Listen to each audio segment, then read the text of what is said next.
Welcome to English for Everyday Life.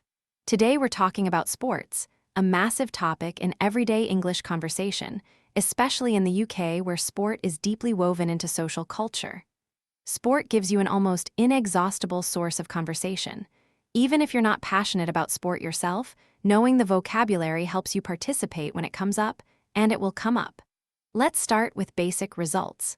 A win means your team scored more goals, points, or runs. A loss means they scored fewer. And a draw, very common in football, means both teams scored the same number. You might say, "Did you see Arsenal last night? They drew 2-2, should have won it."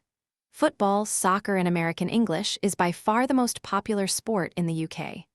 The Premier League runs from August to May, and supporting a football club is part of many people's identity. You might ask, who do you support? Or, have you always been an Arsenal fan? Describing performance uses specific vocabulary.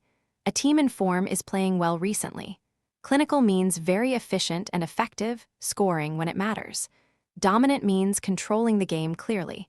And unlucky describes a good performance that didn't result in a win. Controversial moments generate the most passionate discussions. A controversial decision is one that people disagree about, usually a referee's call. You might say, "I thought the penalty was completely wrong, the player went down too easily." Or, "The red card was harsh, he barely touched him."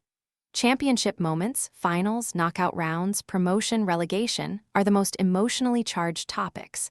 Relegation means dropping to a lower league at the end of the season. Promotion means moving up. These moments are followed intensely by fans. Today we covered results, performance vocabulary, controversial moments, and the culture of sport in the UK. Sport is a social glue. Knowing the language opens doors. See you next time.